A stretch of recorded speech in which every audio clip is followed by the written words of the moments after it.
सुमित्रा के दो बेटे थे, अमन और रमन।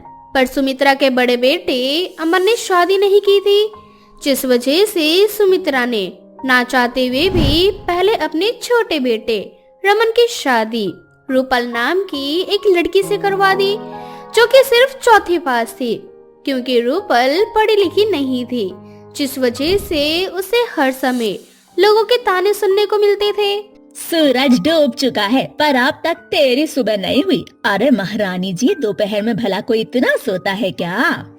माँ जी, मैं तो कब की उठ गई। मैं तो बस ऊपर छत पर सूखे हुए कपड़े उतारने गई थी। ये जो तेरी नागिन जैसी जुबान है ना, जो हर समय मुझे डसने के लिए बाहर निकलती है, किसी दिन मैं तेरी इस जुबान को ही काट दूंगी। सास हूँ मैं तेरी। अगर मैंने कह दिया कि तू अभी तक सो रही थी तो तुम गवार सो ही रही थी। क्या कहा मैंने? यही कि मैं अभी तक सो रही थी। जानती है, मैंने तुझ गवार को अपनी बहू क्यों बनाया? ताकि तू सर झुकाकर चुपचाप मेरी बात सुन सके, ना कि मेरी सास बने, समझी? अब निकल यहाँ से। इस तरह से सुमित्रा अपनी बहू को खरी खोटी सुनाकर वहां से भगा देती है।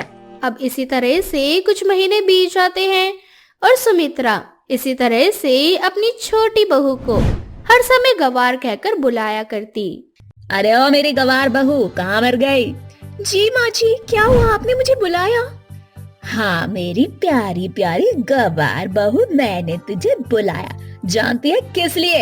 ये जो तूने कल कपड़े धोए हैं, एक भी साफ नहीं है। क्या तेरे हाथ टूट गए हैं जो साफ तरीके से कपड़े नहीं धुल रहे? पर मैंने तो सारे कपड़े साफ तरीके से धोए थे माँ जी। अच्छा, तो तू ये कहना चाहती है कि मैं झूठ बोल रही हूँ? मैंने तो अनपढ़ पर एहसान किया, अपने इतने पढ़े लिखे बेटे की शादी तुझ जैसी लड़की से करवाई और तू मेरे ही सर पर बैठ रही है। इस तरह से एक बार फिर सुमित्रा रूपल को नीचा दिखाने की कोशिश करती है। समय यूं ही बीतता जाता है और सुमित्रा का बड़ा बेटा अमन रिया नाम की एक लड़की से शादी करके घर आ जाता है, जो कि काफी पढ़ी लिखी थी। माँ, हमेशा तुम मेरे पीछे पड़ी रहती थी ना कि शादी कर ले। देखो, मैंने रिया से शादी कर ली और आपको पता है, रिया बहुत पढ़ी लिखी है। हेलो मम्मी जी, आपसे मिलके ना बहुत अच्छा लगा, but I am so tired. क्या मैं आराम कर लूं? हाय, क्या इंग्लिश झाड़ती है। मेरी बड़ी बहू, सीख ले अपनी जेठानी से कुछ। और बड़ी बहू, तू जाकर आराम कर ले, कुछ चाहिए हो तो हमें बता देना। हाँ दीदी, आपको किसी चीज की जरूरत हो तो अपनी इस देवरानी को याद कर लेना। हाँ ठीक है, हम लोग याद कर लेंगे। रिया बेबी, चलो हम अपने कमरे में चलकर आराम कर लेते हैं। इतना बोलकर रिया और अमन अपने कमरे में चले जाते हैं। अब इसी तरह से कुछ दिन बीत जाते हैं। अब सुमित्रा के साथ साथ रिया भी रूपल के अनपढ़ होने का मजाक बनाने लगती। हेलो माय डियर गंवार देवरानी, क्या तुम मेरे लिए कैपुचिनो ला सकती हो?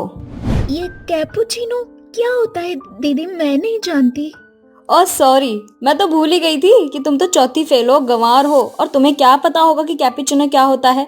तुम यहाँ से जाओ।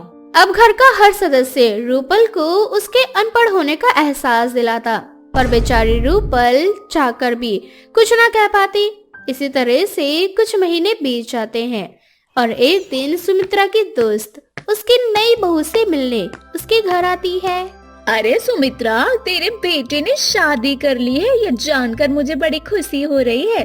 तू जानती है, मुझे कितना बुरा लगता था ये सोच सोच कर कि ये बड़ा बेटा कुंवारा बैठा है और छोटे बेटे ने तो एक गंवार से शादी कर ली। वैसे तेरी ये वाली बहू पढ़ी लिखी तो है ना? पढ़ी लिखी? एक बार तू खुद मिलकर देख ले, अपने आप तुझे पता चल जाएगा कि मेरी बहू कितनी पढ़ी लिखी है। वैसे कहते हैं जो ज्यादा पढ़ा लिखा होता है उसमें ज्यादा समझदारी होती है। मेरी तो कोई बहू है नहीं। खैर, मैं अभी तेरी बहू से मिलकर आती हूँ। इतना बोलकर सुमित्रा की दोस्त रिया से मिलने उसके कमरे में जाती है, जहाँ वो देखती है कि रिया अपने पति से अपने हाथ पैर दबवा रही है और अमन भी बस वही काम कर रहा था जो रिया उसे करने के लिए कह रही थी। अमन डार्लिंग, लगता है कि तुम्हारे हाथों में जान नहीं है। तुमसे अच्छा ना वो मेरी गंवार देवरानी मेरे पैर दबा लेती है। पर जो भी कहो, उसे भला बुरा सुनाने में ना बहुत मजा आता है। चुपचाप शांत होकर मेरी बातें सुनती रहती है। बेबी तुम इतनी प्यारी हो, तुम्हारी आवाज में इतनी मिठास है कि तुम्हारी डांट तो हर कोई हंसते हंसते सुन ले। ये सब देखकर सुमित्रा के दोस्त के होश उड़ जाते हैं और वो बाहर आकर सुमित्रा से कहती है, अरे सुमित्रा बहन, अगर पढ़ी लिखी बहू ऐसी होती है तो मैं तो कहूँगी कि तुम्हारे भाग्य खुल गए जो तुम्हें रूपल जैसी अनपढ़ बहू मिली है। तू कहना क्या चाहती है? मेरी अनपढ़ बहू मेरी पढ़ी लिखी बहू से ज्यादा समझदार है?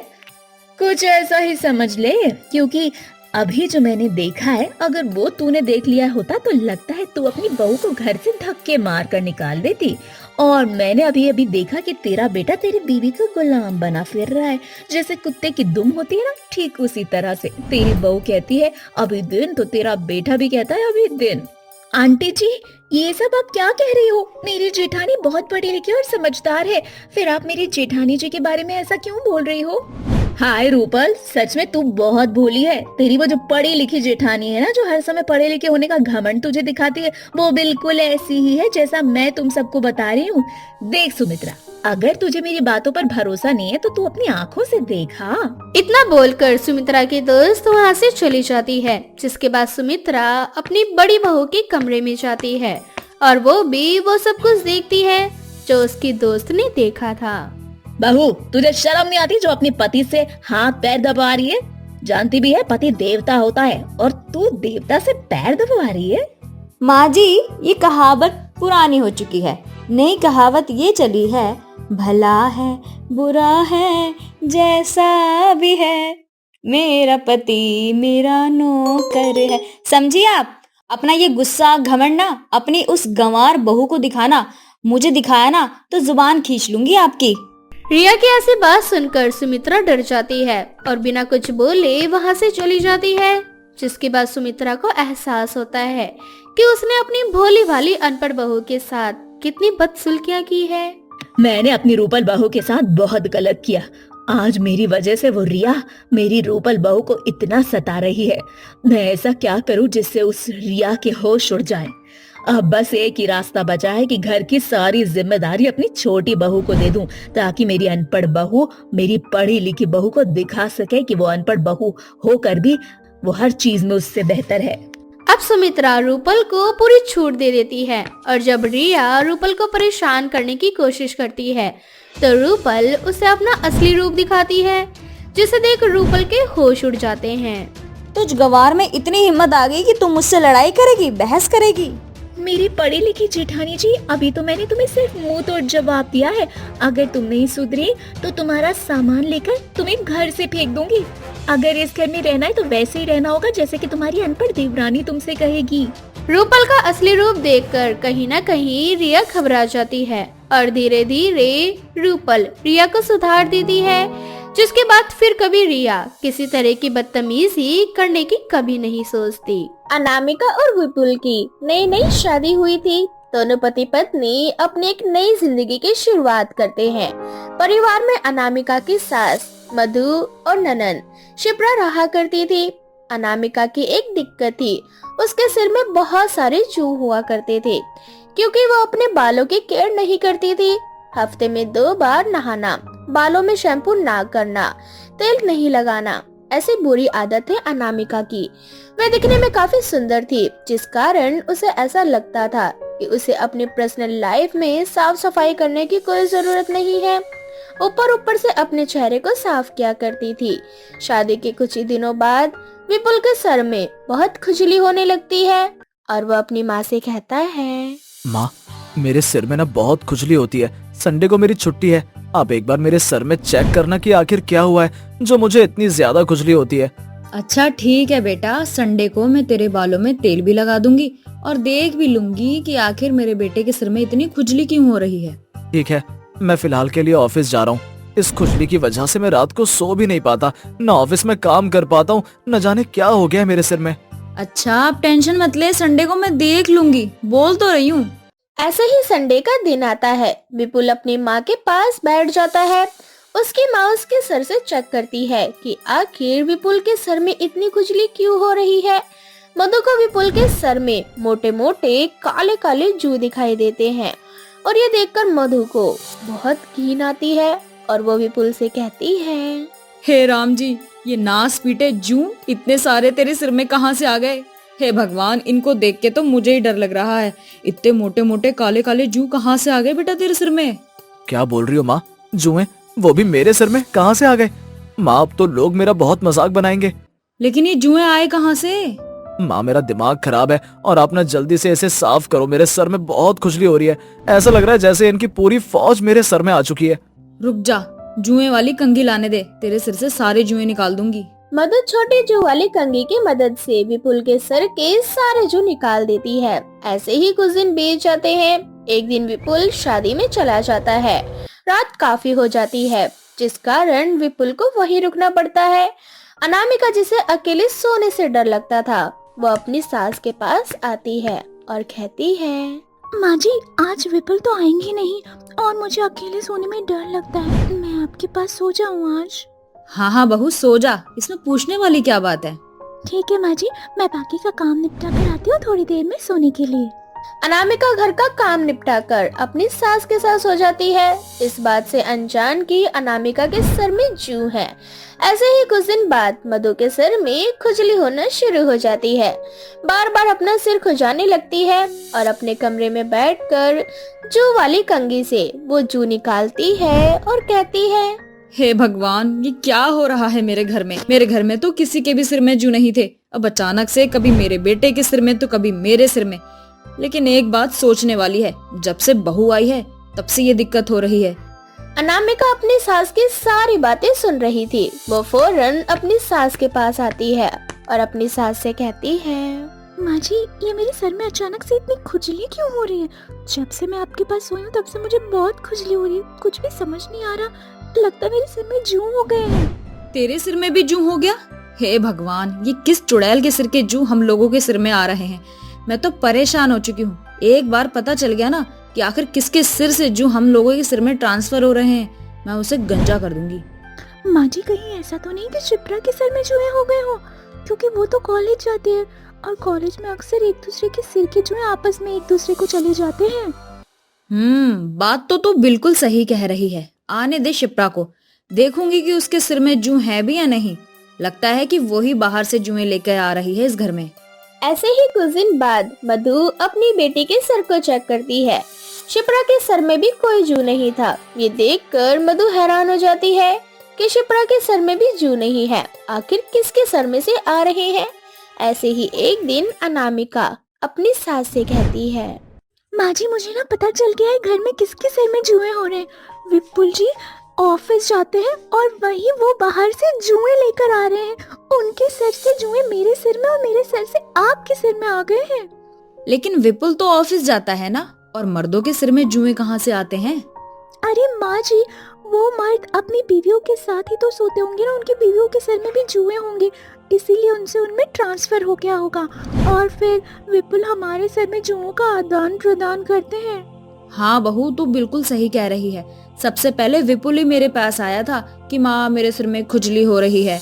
लेकिन अब तू चिंता मत कर, मैं तो जुओं को हमेशा हमेशा के लिए यहाँ से भगा के ही रहूंगी। ऐसे ही कुछ दिन बीत जाते हैं। एक दिन अनामिका अपने कमरे में बैठकर जूं निकाल रही होती है और जुएं निकालते निकालते वो कहती है, हे भगवान, ये जुएं तो मेरे सिर से जाने का नाम ही नहीं लेते। आखिर कब तक मैं अपने ससुराल वालों के ऊपर जुओं का इल्जाम लगाती रहूंगी? आज नहीं तो कल उन्हें पता चल ही जाएगा कि आखिर ये जुएं मेरे सर के ही है जो उनके सर में ट्रांसफर हो रहे हैं। मधु अपनी बहू की सारी बातें सुन लेती है और अब मधु अनामिका के ऊपर ध्यान देना शुरू कर देती है। चोरी चुपके हमेशा अनामिका को ही देखा करती। अनामिका जो कि नहाने में कंजूसी करती, साथ ही अपने बालों को क्लीन नहीं किया करती। ये सारी हरकतें मधु नोटिस करती रहती है और एक दिन मधु अनामिका से कहती है, अरे बहू आ, जरा मैं तेरे बालों में तेल लगा देती हूँ। और हाँ, चिंता मत कर, फिलहाल के लिए तो हम सबके सिर में जुएं हो चुके हैं। मैं तेरे सिर के जुएं भी निकाल दूंगी। ठीक है माँ जी। अनामिका अपनी माँ जी के पास बैठ जाती है। मधु उसके सर में जैसे ही तेल लगाने जाती है, सिर की गंदगी से मधु दूर हट जाती है और अनामिका को सुनाते हुए उससे कहती है, हे भगवान, ऐसा लग रहा है जैसे कई दिनों से तूने बाल ही नहीं धोए। ये सब क्या है बहू? और हाँ, मैंने ना सब कुछ सुन लिया था।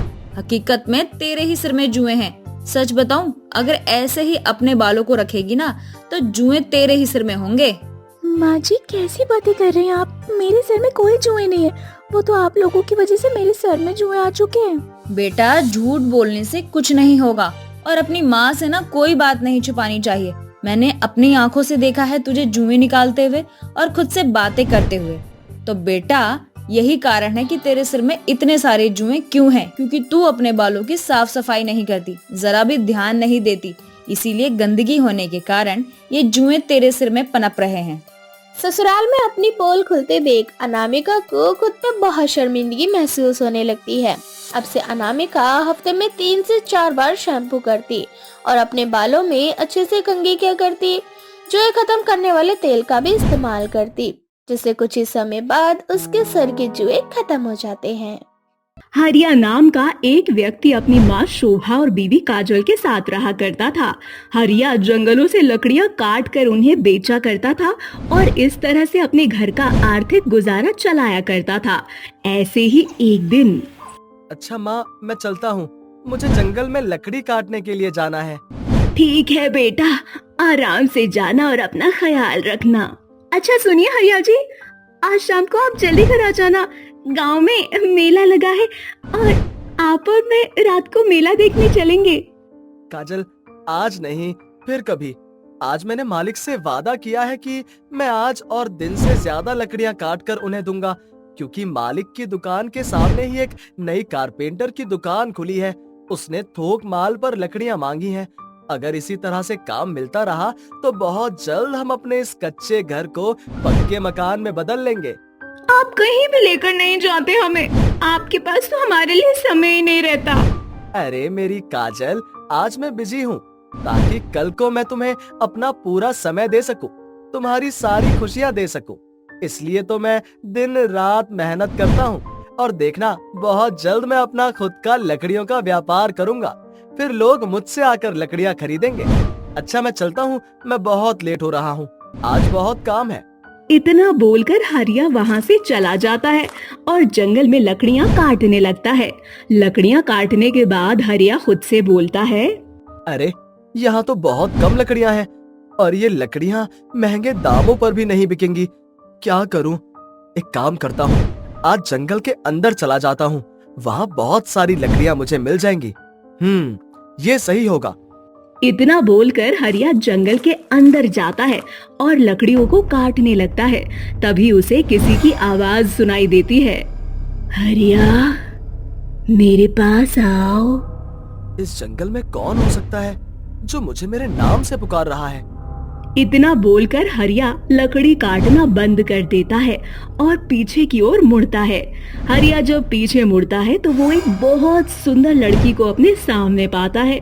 वो सुंदर लड़की हरिया से बोलती है, मुझे सब पता है तुम्हारे बारे में, मैं सब कुछ जानती हूँ, पर तुम मुझे नहीं जानते। क्या तुम मुझे जानना चाहते हो कि मैं कौन हूँ और तुम्हारे बारे में सब कुछ कैसे जानती हूँ? हाँ। इतना बोलकर वो सुंदर लड़की हरिया को अपने वश में कर लेती है और हरिया को अपने साथ अपनी दुनिया में ले जाती है, जहाँ अंधेरा ही अंधेरा होता है। उस अंधेरे में हर पेड़ से थोड़ी थोड़ी रोशनी निकल रही होती है। वहाँ पर बहुत सारी चुड़ैल होती हैं जो आदमियों को पकड़कर रखती हैं और उनसे अपना सारा काम करवा रही होती हैं। ये सब देखते ही हरिया अपने होश में आ जाता है और चुड़ैल का असली रूप देखकर उससे बोलता है, तुम तो एक चुड़ैल हो और मैं ये कहाँ आ गया? तुमने क्या किया मेरे साथ? ये कौन सी दुनिया है?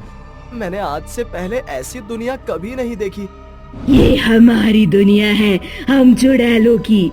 यहाँ हम सारी चुड़ैलें रहती है और तुम जैसे मासूम इंसान हमारा काम करते हो, और जो हमारी बात नहीं मानता हम चुड़ैल उन्हें मार कर खा जाती है। वो कुआं देख रहे हो, वो हमारा पानी है। पर उस कुएं में तो खून है। तुम इंसानों का खून हमारी प्यास बुझाता है, इसीलिए वो हमारे लिए पानी है, और तुम इंसानों की हड्डियां हमारा भोजन। अगर तुम चाहते हो कि तुम्हारी माँ और बीवी को कुछ ना हो, तो तुम्हें मेरा एक काम करना होगा। तुम जो बोलोगी मैं वो करूंगा। बस मेरी बीवी और माँ को कुछ मत करना, मैं तुम्हारा सारा काम करूंगा। हम चुड़ैलों को एक बाबा ने श्राप दिया है, जिस वजह से हम चुड़ैल हमेशा जंगल में नहीं जा सकती और ना ही अपनी दुनिया से बाहर कदम रख सकती हैं। बस 1 महीने में एक ही बार हम हमारी दुनिया से तुम इंसानों की दुनिया में जा सकती हैं, जिस वजह से हमारी दुनिया में इंसानों की कमी हो गई। हमारे बीच आपस में खाने के लिए लड़ाई होती है। अब हमारे गुलाम खत्म होते जा रहे हैं, इसीलिए मैंने तुम्हें पकड़ा है। ये दरवाजा सुबह होने से पहले बंद हो जाएगा, उससे पहले तुम्हें यहाँ से निकलना होगा और 1 महीने बाद हमारे लिए शिकार लाना होगा। शिकार 1 या 2 नहीं, बड़ी तादाद में होना चाहिए। अगर तुमने ऐसा नहीं किया तो 1 महीने बाद जब ये दरवाजा खुलेगा तो तुम्हारे पूरे परिवार को मैं खत्म कर दूंगी। नहीं, मेरे परिवार को कुछ मत करना। अब जब भी तुम्हारी दुनिया का दरवाजा खुलेगा, तब मैं अपनी दुनिया से बस में भरकर तुम्हारे लिए शिकार लेकर आऊंगा।